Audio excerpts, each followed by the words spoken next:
Good evening, Malays Motors Facebook group. Here is my thing for the virtual car show. There's my dog Lulu. Okay, first up tonight, this car was going to be at the Redwood event in Greenville, South Carolina on this coming Saturday, but it got canceled. It originally I was going to take it to Concourse of Lemons down Amelia Island, Florida, but she was acting a little too lemony to take to the show. It's all fixed now, but I wound up taking a green Ford in the background, has the backup car. But this here, first up, 1985 Dodge Aries K-Wagon. The paint on the hood and the roof's a little rough, but it is, original Survivor car. And it has a factory 4-speed in it. So that's what's interesting about this car, is it has a 4-speed. And it's got a little 2.2 liter engine that's got about 94 horsepower or whatever, give or take. And there it is in all its glory right there. Got rid of the electronic carburetor, put a Weber on it. Has no AC. Car came from factory without AC. I really don't drive this car much in the summer because it gets hot and humid here in the south, and I just usually kind of leave it garage during summer. But this time of year, it's a wonderful automobile to drive around in. And I have had a lot of fun. I've had it since October 2014. When I bought it, it was a mechanical mess. Had to have a head redone on it, head gasket, timing belt. The transmission had to be replaced. Luckily, the ones out of the Dodge Omnis will fit, and clutch in it and all that stuff. So it was a little bit of a mechanical nightmare when I got it. Car only had 70,000 miles on it when I bought it, but it was incredibly neglected. It had been parked under a tree for several years. So this was a very neglected car. I'm running a year of manufacture plate on it from 1985. North Carolina quit doing 6-digit plates in 1986. So I got my little manual gearbox preservation sticker on it. And so that's it. Second car up tonight is my 1972 VW Bug. So got this in October of 2012. The suspension was totally messed up on it. It had a cut and lowered beam on the front that was broken in 3 places. I had to put another beam on it. Did drop spindles. I put the European tail-out lens in it. I had wound up having to do a long block in this car because it had a bad crankshaft. So after I got it driving and drove a few months and wondered why my gear shift was vibrating like crazy, and it turned out that it had a bad crankshaft in it, and you could sit there and just pull this here in and out, which is not a good thing. But it's got a little fire retardant system on it that I bought because Volkswagens and fire don't go well together. So so I got that just in case. Got a year manufacturer plate on it.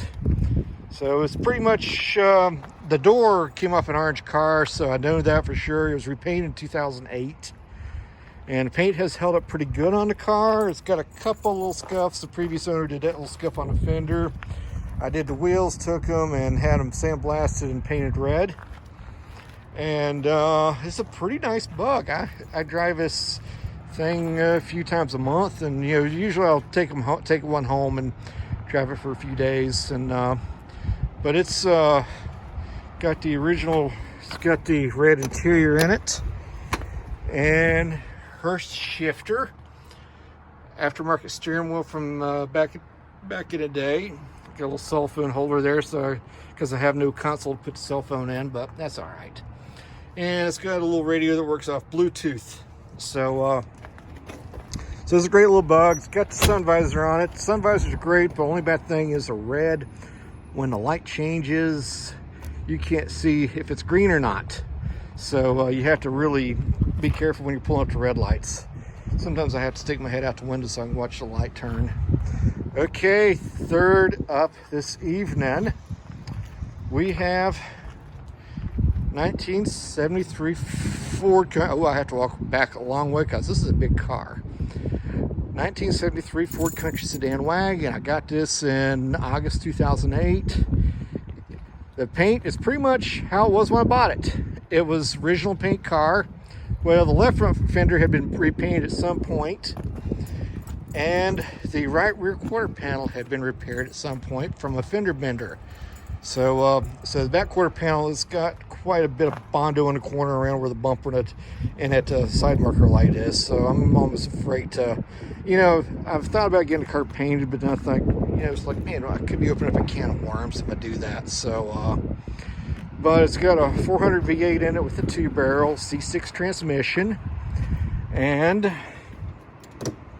the door's locked. But it's got back seats original, carpet's been replaced.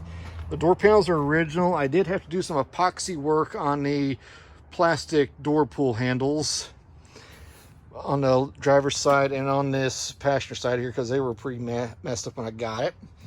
It's got tilt wheel, air conditioning, and I did a 1-speaker AM/FM radio out of a Ford truck so I could still utilize the single speaker that was in the dash. It was pretty much plug and play. But recovered front seat in 2010. So it's held up pretty well over the years. And if you guys are asking, no, it does not have a third seat in it. So it was ordered without a third seat.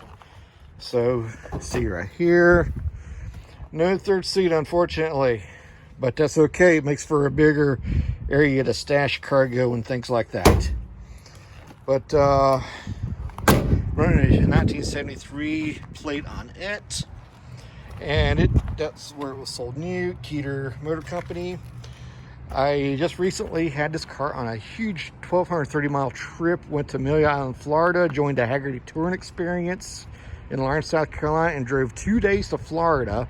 Actually, 2 weeks ago tonight, I was driving this thing onto Amelia Island, Florida, and the car was a hit down there, and it was a hit on people on tour loved it too. And so it was a really great car. It's got a when I bought it, the engine was a mess in it, and it finally turned out it had a bad crank bearing in it. So wound up it was easier to do a Jasper engine in it. So I get this hood up. So it's got a Jasper lung block in it. Replaced the AC compressor last summer. So it's 402 barrel, runs pretty good, even though, hey, there's still some Spanish moss from Florida right there in the Cal area. So, but it did about 12 miles a gallon going to Florida and back. And I was driving through torrential downpours going down there, but coming back, I had a really nice day for driving. So did really well. But it's got an ABS plastic cap on the dash to cover a cracked dash that I dyed green. I got a period correct inspection sticker. The car was assembled in January 1973 and sold in January 1973. So yeah, I even got a 1973 plate for the city of Hendersonville. If you lived in the city of Hendersonville back then, you had to do your taxes, and that was pay your taxes on the vehicle, and you had to wear a plate on the vehicle. So I got one of those. But it's a pretty good straight car. It's just a really good, drives good. It's got a new set of springs to back because the back end was sagging pretty badly. So I had to fix that before I did a trip. The car did quite well at the Michelin Proven Grounds. I was not expecting to be out there doing that, but I was doing it. Okay, this does not fit in the Malaise era, but here's in case you guys are curious, this is my 96 Roadmaster State Limited in the dark green jade metallic color. 95,000 mile survivor car. I bought it in May of 2011. It had sat for 3 years outside in a big old paved parking lot about a mile from here. And I had my eye on it for a while. I finally talked them out of it. Had to replace the rear bumper cover. I got a piece of clear packing tape on this window here because the glue gave away and I couldn't. I never have figured out. This one is, I'll fix it one of these days things. But I did redo the molding on it. I had Vinyl Shop wrap this molding on it. And then I had these flyaway panels resprayed and put new carpet in it last spring, and I had the bottom seat cushion recovered.